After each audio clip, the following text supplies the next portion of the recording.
Зима для множества автолюбителей по традиции пришла неожиданно. Минусовая температура и снег стали для них нерадостным сюрпризом. Не все машины оказались обуты по погоде. Утро после первого сильного снегопада на станциях. Вулканизации по традиции самое жаркое время. Водители ждут своей очереди по несколько часов, а вереница из автомашин растянулась на целую улицу. Ждать первого снега для сезонного шиномонтажа не обязательно. Делится советами опытный мастер Сергей Шинов. Зимнюю резину можно поставить уже при температуре ниже 15 градусов тепла. Месяц назад замена колес заняла бы всего полчаса. Ну, это как всегда у нас народ такой. В первый снег у нас аншлаг. А так вообще уже меняем около месяца.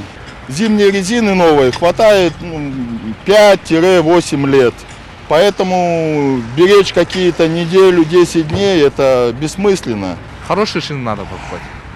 Если вот китайские покупаешь, они же, когда холодно, они замерзают.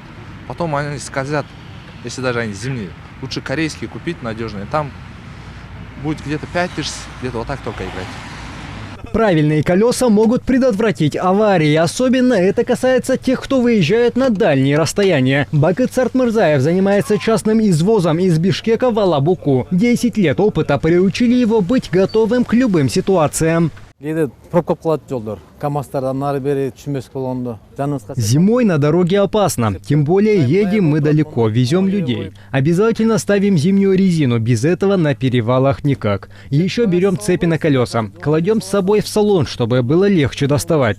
Заранее смотрим прогноз погоды, чтобы перевалы не перекрыли. Если летом доезжаем за 12 часов, зимой время в пути увеличивается до 14-15 часов. Без этих мер предосторожности выезжать нельзя.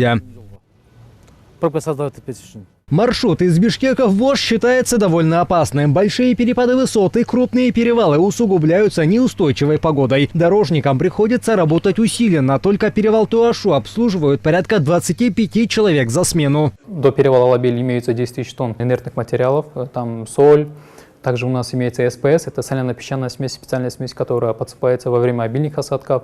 Также имеется вся необходимая техника. То есть, хотя некоторые техника и старая, но все равно мы делаем ремонт часто, но все равно они работают, выполняют всю необходимую функцию. Ситуация на самом ответственном участке главной транспортной артерии ознакомился и министр транспорта. Бакыт Бердалиев осмотрел ремонт тоннелей и поручил усилить освещение. Недостаточными оказались условия рабочих. Там лампы устарели, надо проводить ямочный ремонт.